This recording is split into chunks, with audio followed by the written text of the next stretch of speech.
नमस्कार प्रिय विद्यार्थियों, श्री करनी एकेडमी एंड एजुटेक के इस ऑनलाइन प्लेटफॉर्म पर आप सभी का हार्दिक स्वागत और अभिनंदन है।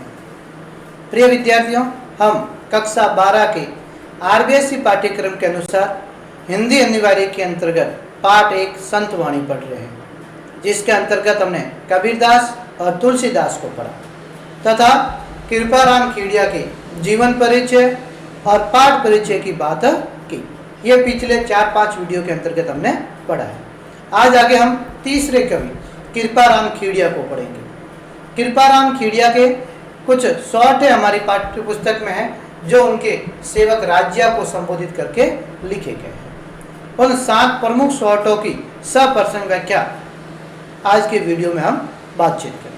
तो शुरुआत करते हैं कृपाराम खेड़िया के प्रमुख शॉर्टों से। पहला शॉर्ट है, देखिए पाठ्य पुस्तक के अनुसार, उपजावे अनुराग कोयल मन हरकित करे, कड़वो लागे काग रसनारा गुण राज्य। पहले पद के अंतर्गत वाणी का महत्व समझा रहे हैं कृपाराम खेड़िया और किसको संबोधित कर रहे हैं? अपने सेवक राज्य को। राज्य उनका विश्वास पात्र सेवक था, परंतु निसंतान होने के कारण वह हमेशा दुखी रहता था कि मेरी मृत्यु के बाद इस संसार में मेरे नाम लेने वाला भी कोई नहीं बचेगा। तब कवि कृपाराम खेड़िया ने कहा कि राजा, तुम चिंता न करो, मैं अपने शॉर्टों के माध्यम से तुझे हमेशा के लिए अमर कर दूंगा। इसलिए कृपाराम खेड़िया ने जो भी शॉर्ट रखे हैं उसके अंत में राज्य नाम से संबोधित किया। तो पहला शॉर्ट क्या है? उपजावे अनुराग कोयल मन हरकित करे, कड़वो लागे काग रसनारा गुण राज्य। राज्य को संबोधित करते हुए वाणी का महत्व, रसना यानी जीव या वाणी का महत्व समझाया गया है। कुछ कठिन शब्दार्थ देखिए। उपजावे, उपजावे शब्द का अर्थ होता है उत्पन्न करती है। अनुराग, अनुराग शब्द का अर्थ होता है प्रेम। हरखित, हरखित शब्द का अर्थ है प्रसन्न। कड़वो, कड़वो शब्द का अर्थ है कटु या अप्रिय, जिसे अपन कर्कश भी कह सकते हैं। काग यानी कौवा। रसना, रसना शब्द का अर्थ होता है जीव, और यहाँ लिया गया है वाणी से। और राज्य शब्द है वो कवि के सेवक का नाम बताया है, जिसका मूल नाम था राजा राम, उसी को राज्य के नाम से संबोधित किया गया। संदर्भ और प्रसंग की बात करते हैं तो प्रस्तुत शॉर्ट हमारी पाठ्य पुस्तक हिंदी सृजन में संकलित कवि कृपाराम खेड़िया द्वारा रचित शॉर्टों से लिया गया है। तो ये क्या उसका संदर्भ है, और प्रसंग यानी कि इस शॉर्टे में क्या वर्णन किया गया है। तो इस शॉर्टे में कवि ने मधुर वाणी की प्रशंसा की है कि मीठी वाणी का क्या महत्व होता है। उस मीठी वाणी के महत्व को समझाने की कोशिश यहाँ कृपाराम खेड़िया मानव को कर रहे हैं। व्याख्या देखें पहले शॉर्टे की।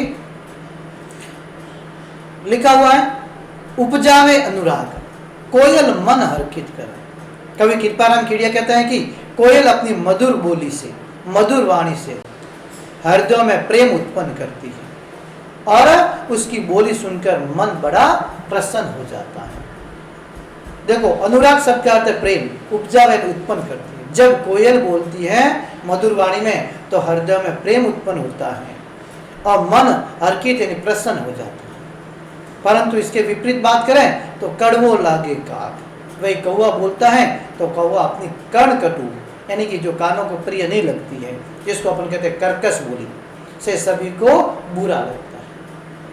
अर्थात कहने का मतलब है, जब कोयल बोलती है तो सबके मन को प्रसन्न करती है, हृदय में प्रेम उत्पन्न करती है।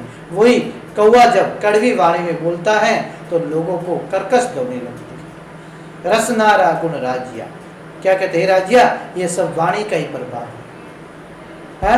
तो वाणी का क्या प्रभाव पड़ता है? कोयल जब मीठी वाणी में बोलती है तो सभी को प्रसन्न लगती है, सभी को खुश करती है और सबको बढ़िया लगता है। परंतु वही कौवा जब कड़वी वाणी में बोलता है तो क्या होता है? सबको बुरा लगता है। तो मनुष्य से भी कहा है कि हमें भी मधुर वचनों का प्रयोग करना चाहिए, मीठी वाणी का प्रयोग करना चाहिए। किसकी तरह? कोयल की तरह, ताकि लोग हमारी क्या करें? प्रशंसा करें, मान सम्मान हमें दें।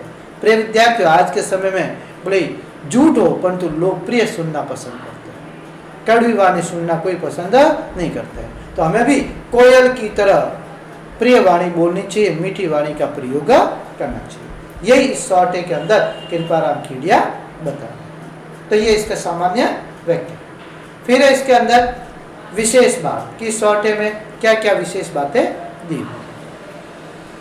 देखिए, पहला, कड़वा बोलने वाले से कोई प्रेम नहीं करता। जो कर्कश वाणी में कड़वा बोलता है उससे कोई भी व्यक्ति प्रेम नहीं करता है।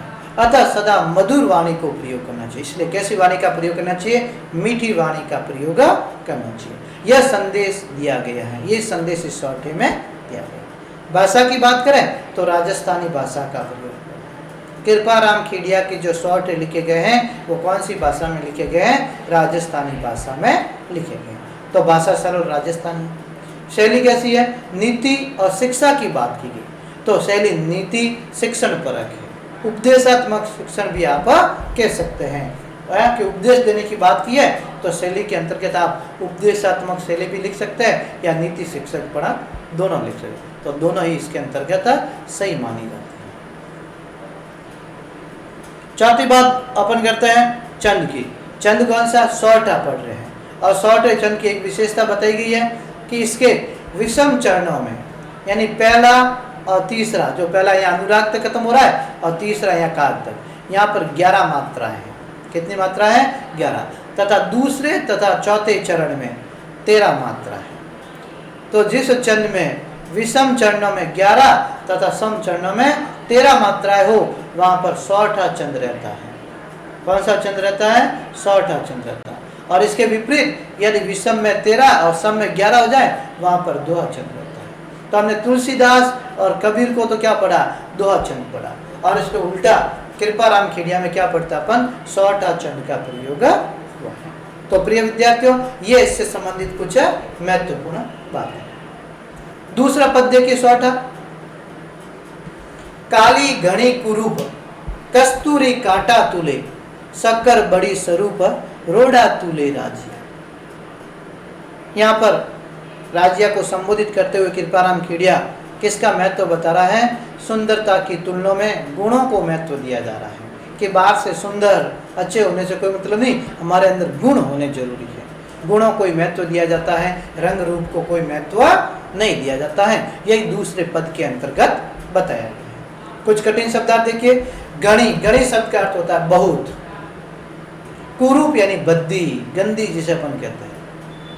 कस्तूरी यानी एक अति सुगंधित पदार्थ, है ना। एक हिरण होता है कस्तूरी हिरण, उसके नाभि में पाया जाने वाला सुगंधित पदार्थ जिसको हम कस्तूरी के नाम से जानते हैं। कांटा शब्द का अर्थ तराजू, जिसमें सही तोल बताने वाला कांटा लगा हुआ हो, बारीक एकदम 1-1 ग्राम का हिसाब कर सके, वही कांटा तराजू कहते हैं। शक्कर शब्द का होता है शक्कर या चीनी से लिया गया है। स्वरूप यानी सुंदर रूप। रोड़ा यानी पत्थर के टुकड़े और तुले यानी तोली जाती है। ये इस सौटे के कुछ कठिन शब्दार्थ दिए हुए हैं। संदर्भ क्या रहेगा? जो पहले में पढ़ा वही है। प्रस्तुत सौठा हमारी पाठ्य पुस्तक हिंदी सृजन में संकलित कवि कृपाराम खेड़िया द्वारा रचित सौठों से लिया गया। प्रसंग में इसमें क्या बताया गया सौटे में? देखिए, कवि बता रहा है कि वस्तु का महत्व और मूल्य सुंदरता से नहीं बल्कि उसके गुणों के आधार पर निश्चित हुआ करता है।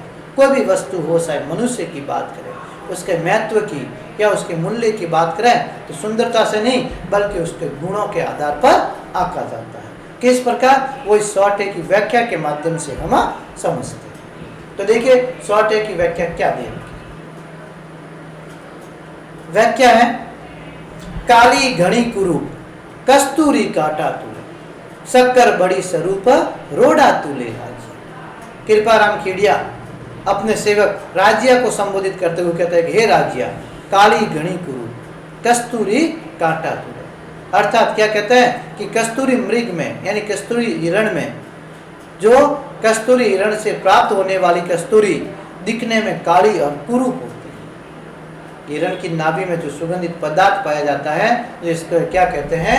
कस्तूरी। यह दिखने में कैसी होती है? काली होती है और बहुत ही कुरूप होती है। परंतु क्या कहा? काटा तुले, वह कांटे पर तोलकर बेची जाती है, यानी कि 1-1 ग्राम का हिसाब होता है, अर्थात वो बहुत ही मूल्यवान होती है। इसलिए उसको महत्व ज़्यादा दिया जाता है।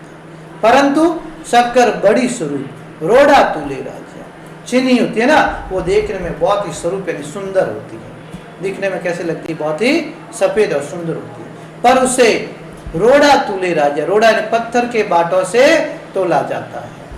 क्या कहा, चीनी भले ही देखने में सफ़ेद और सुंदर होती है, पर उसे पत्थर के टुकड़ों से तोलकर बेचा जाता है, क्योंकि वो बड़े सफ़ेद है, सुंदर है, परंतु उसका महत्व इतना नहीं है। कारण यही है कि कस्तूरी की सुगंध उसे मूल्यवान बनाती है, इसलिए उसके रूप पर ध्यान नहीं दिया जाता है। अर्थात कहा गया है, मनुष्य अपने गुणों से महान बनता है, गुण के आधार पर ही अच्छे बुरे की पहचान होती है। इसलिए बाहरी बाहरी रूप रंग है, बाहरी आवरण से सुंदर होने से बेटा कोई फायदा नहीं है। महत्व तो उसका समाज में होता है जिसके अंदर सद्गुणों का विकास होता है। तो हमें भी अपने शरीर के रंग रूप की ओर ध्यान न दे करके हमारे अंदर अच्छे गुणों का विकास करना है, क्योंकि ये अच्छे गुण ही कस्तूरी की तरह मूल्यवान होते हैं। और जो बाहरी रंग रूप है ना, वो तो किसके समान है, शक्कर चीनी के समान है, जो पत्थर के बाटों से तोला जाता है, अर्थात उसके कोई महत्व नहीं दिया जाता। अरे अपन बाजार में चक्कर लेने जाते हैं, किलो ठीक है ना, 5-7 ग्राम ज़्यादा आ जाए कोई बात नहीं। आप कस्तूरी या सोने की बात करें, सोना आपको खरीदना है, 10 ग्राम खरीदना है, क्या वो 11 ग्राम 1 ग्राम भी ज़्यादा देता है? बिल्कुल नहीं देता, क्योंकि उसका महत्व मूल्य है। तो जिसको महत्व मूल्य, जिसके अंदर गुण होते हैं, उसको समाज में महत्व दिया जाता है, और जिसके अंदर गुण नहीं होती है उसको कोई महत्व नहीं दिया जाता है। तो प्रिय विद्यार्थियों, दूसरे शॉर्ट के अंतर्गत गुणों के महत्व के बारे में बताया गया। देखिए विशेष बात, दूसरे शॉर्ट में विशेष बात क्या दे रखी है। शॉर्ट में नीत संदेश यह है कि बाहरी रूप रंग लुभावना होने से ही कोई वस्तु मूल्यवान नहीं हो जाती। क्या कहा, बाहरी रूप रंग अच्छा है, लुभाने वाला है, तो वस्तु कोई मूल्यवान नहीं हो सकती। उसके गुण ही उसका मूल्य निश्चित क्या करते हैं, उसके अंदर कैसे गुण हैं, उसके गुण ही वो इसको मूल्य अंकित करते हैं। अतः मनुष्य को कैसा बनना चाहिए, गुणवान बनना चाहिए, रूपवान बनना नहीं चाहिए। भाषा की बात, राजस्थानी भाषा का प्रयोग हुआ। अलंकार देखिए, काली घनी कुरूप कस्तूरी काटा तुरे, क वर्ण की आवृत्ति हो रही देख रहे, काली में भी क है, कुरूप में भी है, कस्तूरी में भी है, काटा में भी है, यानी एक ही वर्ण की 2 या 2 से अधिक बार आवृत्ति हो, वहां पर अलंकार हमेशा कौन सा रहता है, अनुप्रास अलंकार रहता है। तो इस पद में भी शॉर्ट में किस अलंकार का प्रयोग हुआ है, अनुप्रास अलंकार का प्रयोग हुआ है।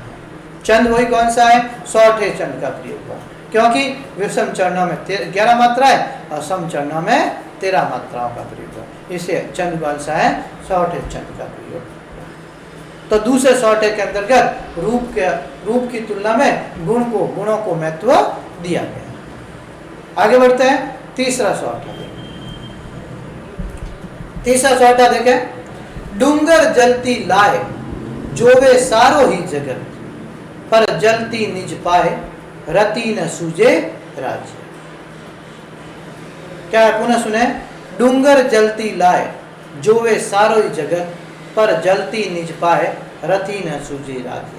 राज्य को संबोधित करते हुए क्या कहते कृपाराम जी कि पर्वत पे आग लगती है ना, सारा संसार देखता है, अर्थात दूसरों के झगड़े हर कोई देखता, प्रसन्न होता है, परंतु खुद के पैरों में लगी हुई आग को, घर के झगड़ों की ओर कोई ध्यान नहीं देता है, उसकी ओर ध्यान देने के लिए बताया गया।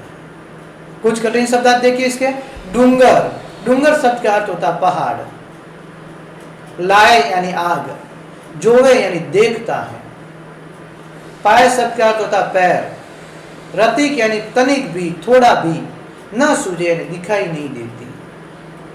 और राज्य किसको कहा गया है, अपने सेवक राजा राम के लिए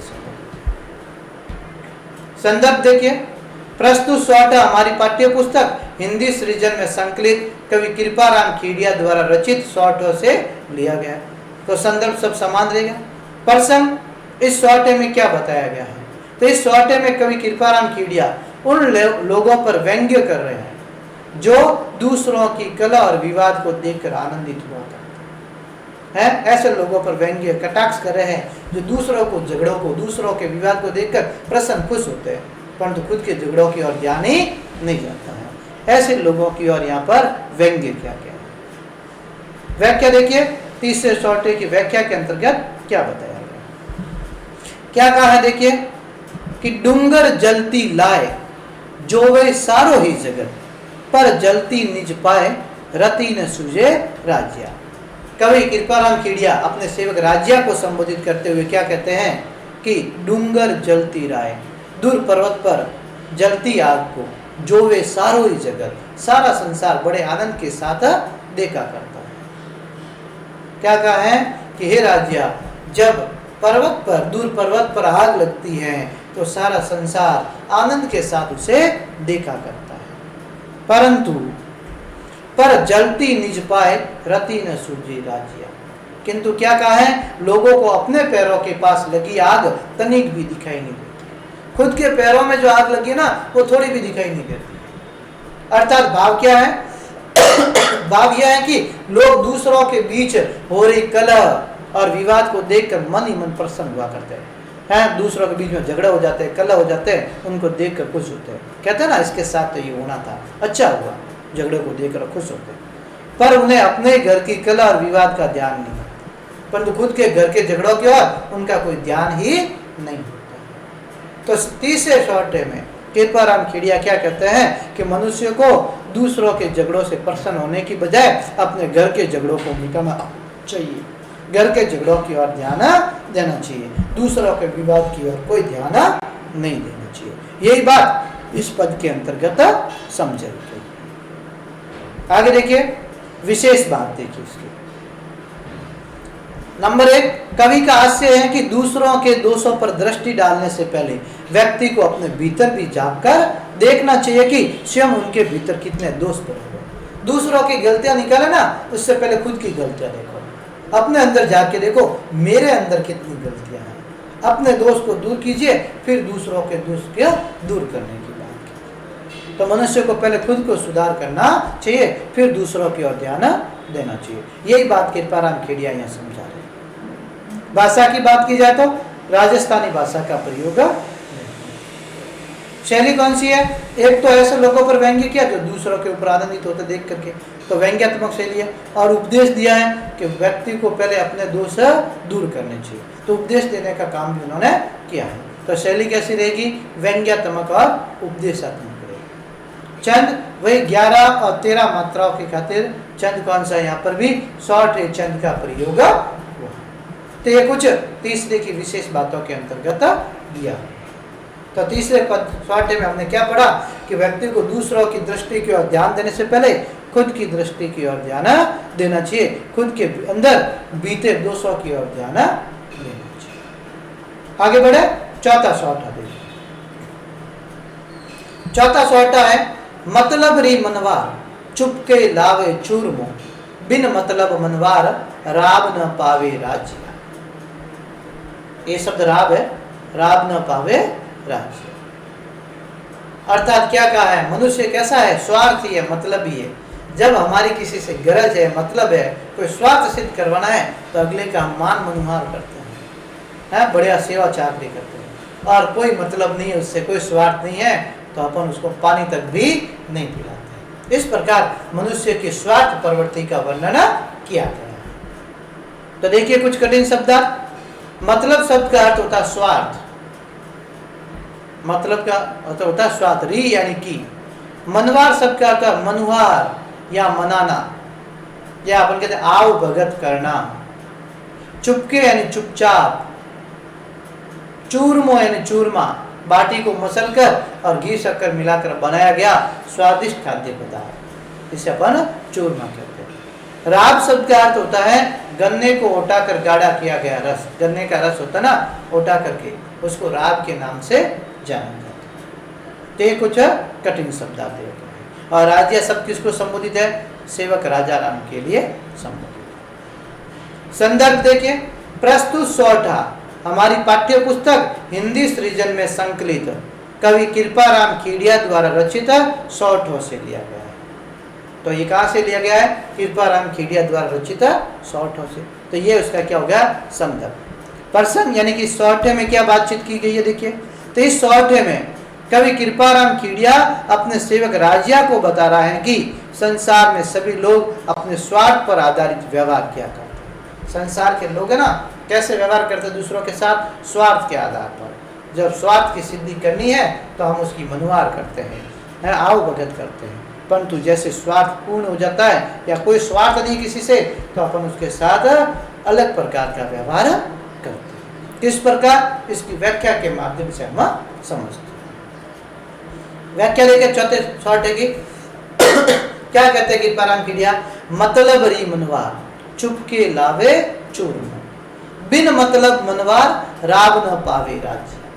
कृपाराम खेड़िया अपने सेवक राजिया को संबोधित करते हुए कहते हैं कि हे राजिया, मतलब री मनवार चुपके लावे चूरमा, कि संसार में सभी अपनी स्वार्थ सिद्धि को ध्यान में रखते हुए व्यवहार करते हैं। जब किसी को किसी से अपना मतलब निकालना हो, मतलब यानी स्वार्थ सिद्ध करना हो, तो वह उसे चुपचाप स्वादिष्ट चूरमा लाकर खिलाता है।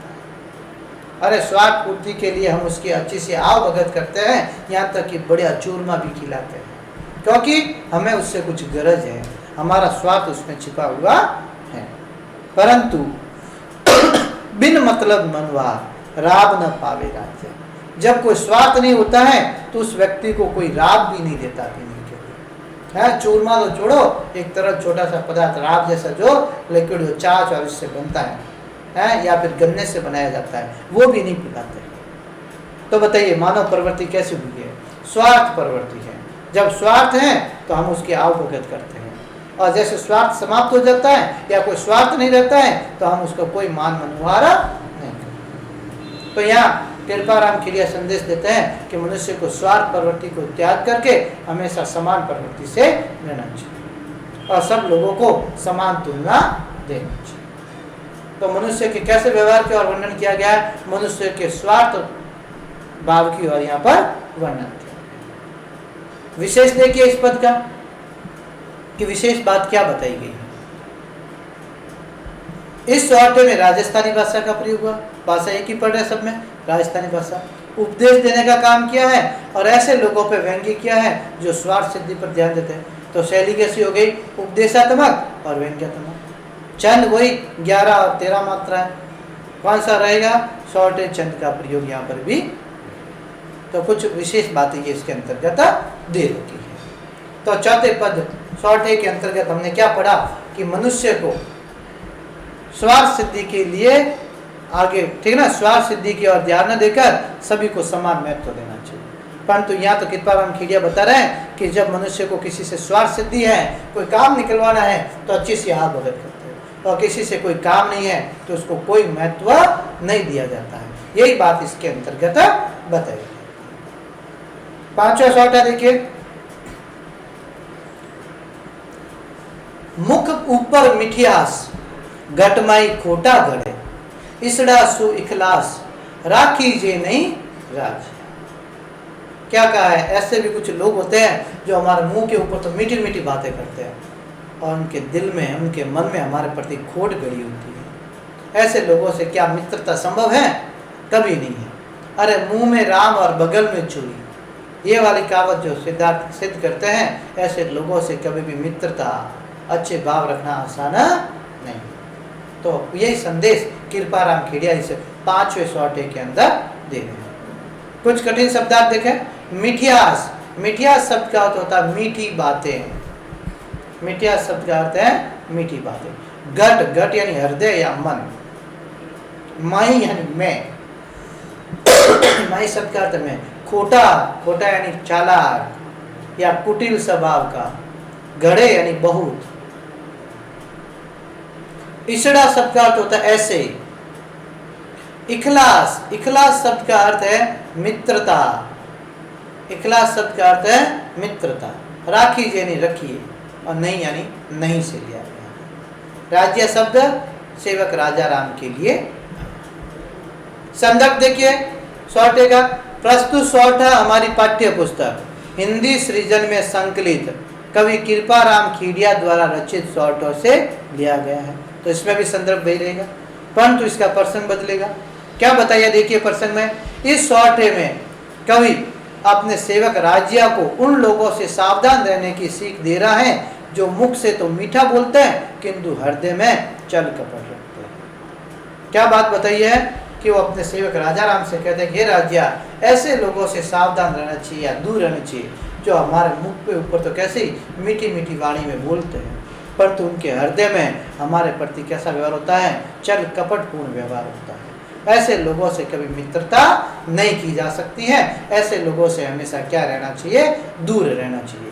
यही शिक्षा इस 5वें सौटे के अंतर्गत दी गई। व्याख्या देखिए इसकी, क्या कहा देखिए कृपाराम जी खेड़िया ने, मुख ऊपर मिठियास गटमाई खोटा करे, इसड़ा सु इखलास राखी जे नहीं राजिया। तो राजिया को संबोधित करते हुए कवि कृपाराम कहते हैं कि हे राजिया, मुख ऊपर मिठियास, यानी जो व्यक्ति मुख से तो बड़ी मीठी बातें करते हैं, यानी हमारे मुख के सामने बड़ी मधुर बातें करते हैं, घटमाई खोटा करे और मन में तुम्हारा अहित करने की भावना रखते हैं, यानी मन में खोटे भाव होते हैं, बुरे विचार रखते हैं, इसड़ा सो इखलास राखी जे नहीं राखी, उनसे कभी भी मित्रता करना उचित नहीं है। ऐसे लोगों से कभी भी मित्रता नहीं रखी जा सकती। ऐसे लोग कभी भी अपने स्वार्थवश धोखा दे सकते हैं। इसलिए ऐसे लोगों से क्या रहना ही अच्छा है, दूर रहना ही अच्छा है। कैसे लोगों से दूर रहना अच्छा है, जो मुख के ऊपर तो मीठी मीठी बातें करें परंतु हृदय में उनके हमारे प्रति खोट हो, बुरे विचार हो। ऐसे लोगों से कभी भी इखलास यानी मित्रता नहीं करनी चाहिए। ऐसे लोगों से क्या रहना चाहिए, दूर रहना चाहिए। तो ये बात यहाँ पर कृपाराम खेड़िया बता रहे हैं कि जिनके मन में बुरे विचार हो, ऐसे लोगों से कभी मित्रता नहीं करनी चाहिए और उनसे दूर रहना चाहिए। आगे बढ़े, विशेष की बात करते हैं कि इस पद में प्रमुख विशेष बातें क्या है। मुंह में राम बगल में चूरी, यह लोकोक्ति इस सौटे में सार्थक है। मुंह में राम और बगल में चूरी, यानी मुख पर तो मीठी बातें करना और बगल में चूरी, हृदय में खोट रखना, यही बात यहाँ पर सिद्ध होगी। तो इस लोकोक्ति का प्रयोग यहाँ पर हो रहा है। भाषा यहाँ पर भी कौन सी है, राजस्थानी भाषा का प्रयोग हुआ है। चंद है वो 11 और 13 मात्राओं की खातिर सौठा चंद है। और यहाँ पर क्या कर रहे हैं कृपाराम खेड़िया, मानव को उपदेश दे रहे हैं। इसलिए शैली कैसी है, उपदेशात्मक शैली का प्रयोग हुआ।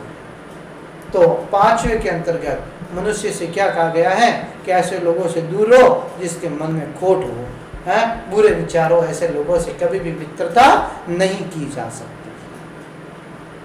छठा पद देखिए, छठे सौठा क्या है, साचो मित्र सचेत कहियो काम न करे किसो, हरि अर्जन रे हेत रत कर हाकियो राज्य।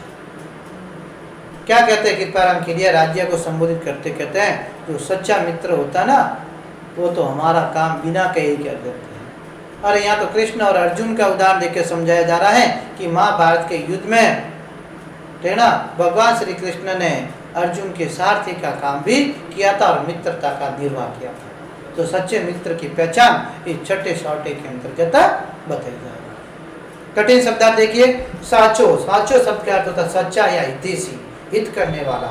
सचेत यानी तत्पर या तैयार, कहियो यानी कहा हुआ, किसो यानी कैसा भी। हरि का अर्थ होता श्री कृष्ण से, ऐसे हरि का मतलब भगवान या बंदर भी होता है, परंतु यहाँ ईश्वर से लिया गया। और किस भगवान की बात करते अपन, श्री कृष्ण से करें। अर्जन, अर्जन अर्जुन, ठीक है ना, जो पांडव था अर्जुन, उसके लिए अर्जुन शब्द आया है। रही शब्द का अर्थ होता है के, हेत यानी के लिए या प्रेम से, कर यानी हाथ, और हाकियो यानी हाका या चला। ये कुछ कठिन शब्द इसके अंतर्गत दे रखे हैं। संदर्भ वही रहेगा, प्रस्तुत सौठा हमारी पाठ्य पुस्तक हिंदी सृजन में संकलित कवि कृपाराम खेड़िया द्वारा रचित सौठों से लिया गया। तो ये तो संदर्भ सामान्य बात। प्रसंग देखिए, इस सौटे में क्या बताया, इसमें कवि राज्य को सच्चे मित्र का स्वभाव बता रहा है। एक सच्चा मित्र क्या होता है, उसके अंदर क्या लक्षण होते हैं, उसका कैसा स्वभाव होता है, वो इस सौटे के अंतर्गत बताया गया है। तो व्याख्या के माध्यम से समझते हैं सच्चे मित्र की पहचान। देखिए क्या लिखा हुआ है, साचो मित्र सचेत कहियो काम न करे किस। क्या कहते हैं कवि कृपाराम खेड़िया अपने सेवक राज्य को समझा रहे हैं कि जो सच्चा मित्र होता है ना, वह सदा यानी हमेशा मित्र का हित करने को तैयार रहता है और वह मित्र द्वारा बताए गए हर काम को करने को तत्पर रहा करता है। यानी जो भी काम बताया जाए उसका हितैषी है और अच्छा कार्य है, वो अच्छे कार्य को करने को तैयार रहता है। कैसे? जैसे हरि अर्जुन रे हेत रथ कर हाक्यो राज्य। उदाहरण के माध्यम से समझा रहा है, जैसे भगवान कृष्ण ने महाभारत के युद्ध में अर्जुन से सच्ची मित्रता के कारण ही अपने हाथों से उसका रथ हाँका था। अर्थात अर्जुन के रथ को चलाने का कार्य किया, खुद उनके क्या बन गए थे? सारथी बन गए थे। किसे कहते हैं सारथी? रथ चलाने वाले। तो भगवान खुद सारथी बन गए कृष्ण अर्जुन के और अपनी मित्रता का निर्वाह किया था। तो यही बात इसके अंतर्गत बताई है कि जो सच्चा मित्र होता है ना, वो हमेशा मित्र के हित के लिए तैयार रहता है और उसके द्वारा बताए हुए कामों को भी करने को तैयार होता है। कैसे? जिस प्रकार भगवान कृष्ण ने महाभारत के युद्ध में अर्जुन से अपनी सच्ची मित्रता का निर्वाह करने के लिए अपने हाथों से कृष्ण के रथ तक को हाँकने का कार्य किया, उसको भी चलाने का कार्य किया। तो ये सारी बात, ये सब गुण किसके बताए जा रहे हैं? एक सच्चे मित्र के गुण बताए। तो छठे सौटे में सच्चे मित्र की पहचान क्या होती है उसके बारे में बताया गया है। विशेष बात देखिए इसकी, भाषा वही कौन सी? इसमें भी राजस्थानी भाषा का प्रयोग हुआ। 11 और 13 मात्राओं के खातिर यहाँ भी चंद कौन सा रहेगा? सौठा चंद रहेगा। अलंकार 2 है, अनुप्रास और दृष्टांत अलंकार। कैसे? देखिए अनुप्रास तो वर्णों की क्या हो रही है? आवृत्ति हो रही है, ठीक है। स वर्ण की हो रही है आवृत्ति, क वर्ण की हो रही है आवृत्ति, ठीक है ना। इधर ह वर्ण की आवृत्ति हो रही है, तो वर्णों की आवृत्ति होने के कारण अनुप्रास अलंकार। परंतु एक बात को समझाने के लिए दूसरी बात कही गई, परंतु साथ में वाचक शब्द जैसे ज्यों का प्रयोग नहीं हुआ, इसलिए यहाँ पर दृष्टांत अलंकार रहेगा। और एक बात को समझाने के लिए दूसरी बात आती और जैसे और ज्यों वाचक शब्द साथ में आते तो उदाहरण अलंकार होता, परंतु ये नहीं आया, इसलिए कौन सा अलंकार? यहाँ दृष्टांत अलंकार रहेगा। तो प्रिय विद्यार्थियों, यहाँ पर 2 अलंकार की बात करते हैं, वर्णों की पुनरावृत्ति अनुप्रास अलंकार, और एक बात को समझाने के लिए दूसरी बात, परंतु वाचक शब्द का प्रयोग नहीं, तो दृष्टांत अलंकार का प्रयोग। तो ये छठा। 7वां अंतिम सौठा देखिए, हिम्मत कीमत होए बिन हिम्मत कीमत नहीं, करे न आदर कोई रद कागज ज्यों राज्य। किसका महत्व बताया जा रहा है? यहाँ हिम्मत, साहस का महत्व बताया जा रहा है। जिस व्यक्ति में हिम्मत होती है, साहस होता है, लोग समाज उसका ही आदर करता है, उसको ही मान सम्मान देता है। और जिसमें हिम्मत नहीं होती है वो तो किसके समान है? रद्दी कागज के समान। अरे क्या रद्दी कागज का मूल्य आंका जा सकता है? नहीं, रद्दी कागज को तो मसल कर फेंक देते हैं, उसका कोई महत्व नहीं होता। वैसे ही बलहीन व्यक्ति को भी समाज में कोई महत्व नहीं दिया जाता है। यही बात 7वें सौटे के अंतर्गत बताई थी। कठिन शब्द देखिए, हिम्मत। हिम्मत शब्द का अर्थ होता है साहस। हिम्मत शब्द का क्या अर्थ होता है? साहस या कठिन काम करने की इच्छा शक्ति। ऐसा व्यक्ति जो कठिन काम करने की दृढ़ शक्ति रखता हो, हिम्मत वाला कहलाता है। कीमत शब्द का मतलब कीमत या महत्व या फिर कह सकते हैं सम्मान। रद्द शब्द का अर्थ है रद्दी या बेकार। कागज शब्द का अर्थ है कागज और ज्यों यानी जैसे। अब देखिए पिछले हमने दृष्टांत अलंकार पढ़ा, क्योंकि ज्यों जैसे प्रयोग नहीं हुआ, यहाँ ज्यों जैसे आ रहा है समझाने के लिए उदाहरण अलंकार देगा। तो पहले बात करते हैं संदर्भ की। प्रस्तुत सौटा हमारी पाठ्य पुस्तक हिंदी सृजन में संकलित कवि कृपाराम खेड़िया द्वारा रचित सौठों से लिया गया। तो कहाँ से लिया गया है? कृपाराम खेड़िया द्वारा रचित सौठों से। तो ये तो इसका संदर्भ हो गया। प्रसंग, इस सौटे में क्या बताया गया? कवि इस सौटे में राज्य को जीवन में साहस का महत्व समझा रहा है कि हिम्मत का क्या महत्व होता है, उस हिम्मत के महत्व के बारे में समझाने की कोशिश कर। तो किस प्रकार समझाते हैं वो अपन व्याख्या के अंतर्गत बात कर रहे हैं। तो व्याख्या देखिए इसकी, हिम्मत कीमत होए बिन हिम्मत कीमत नहीं, करे न आदर कोई रद कागज ज्यों राज्य। तो कवि राज्या को संबोधित करते हुए कहता है कि हे राज्या, समाज में सब साहसी व्यक्ति का सम्मान किया करते हैं। क्या कहता है? हिम्मत की मत हो। समाज किन लोगों की मान सम्मान देता है? जो साहसी होते हैं, जो हिम्मत वाले होते हैं। बिना हिम्मत कीमत नहीं। साहसहीन व्यक्ति की समाज में कोई कीमत नहीं है। जिसके अंदर हिम्मत नहीं है, ऐसे व्यक्ति की समाज में कोई महत्व नहीं है, कोई आदर नहीं है। कैसे? उदाहरण के माध्यम से बताया, क्योंकि समाज में उसे कोई महत्व और सम्मान नहीं देता है। करे न आदर कोई, रद्द कागज ज्यों राज्या। उसकी स्थिति तो रद्दी कागज जैसी हुआ करती है, जिसे लोग उपेक्षा से फेंक दिया करते हैं। अरे जिसके अंदर हिम्मत नहीं होती है, वो व्यक्ति किसके समान है? रद्दी कागज के समान। क्योंकि रद्दी कागज की उपेक्षा को समझ करके लोग उसे क्या कर देते हैं? फेंक देते हैं। उसी प्रकार जो बलहीन है, जो साहसहीन है, समाज उसको भी कोई महत्व नहीं देता है, कोई मान सम्मान नहीं देता है। तो इस पद के अंतर्गत कवि कृपाराम खेड़िया राज्य को कहते हैं कि हमेशा मनुष्य को हिम्मत रखनी चाहिए, काम के प्रति इच्छा शक्ति रखनी चाहिए। जिसके अंदर हिम्मत नहीं, उसका कोई मान सम्मान। तो यहाँ पर किसका महत्व बताया गया है? हिम्मत का महत्व बताया गया। विशेष बात देखिए इसकी। नंबर 1 बात करते हैं भाषा की, तो इसकी प्रमुख भाषा कौन सी है? राजस्थानी भाषा का प्रयोग हुआ है। चंद यहाँ पे वही 11 और 13 मात्रा होने के खातिर कौन सा रहेगा? सौठा चंद रहेगा, है ना। और इस सौठे में 2 अलंकार है, अनुप्रास और उपमा अलंकार। कैसे? देखिए, अनुप्रास अलंकार तो वर्ण की आवृत्ति, वर्णों की क्या हो रही है? म वर्ण की, त वर्ण की आवृत्ति हो रही है, अवर्ण की। तो वर्णों की आवृत्ति होने के कारण अनुप्रास अलंकार। और जो बलहीन व्यक्ति है उसकी तुलना किससे की है? रद्दी कागज से। तो एक की तुलना की जा रही है दूसरे से, इसलिए कौन सा यहाँ पर रहेगा? उपमा अलंकार, ठीक है ना। एक की तुलना दूसरे से, या ज्यों तुलना के लिए आ रहा है। और बलहीन व्यक्ति को रद्दी कागज के समान बताने के खातिर यहाँ पर अलंकार कौन सा रहेगा?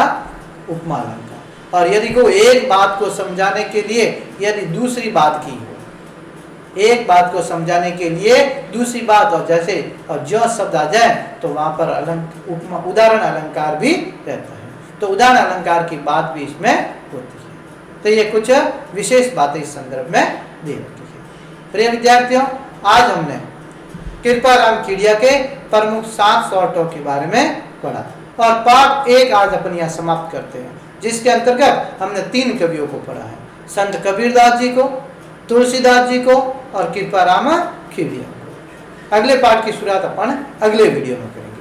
तब तक के लिए धन्यवाद।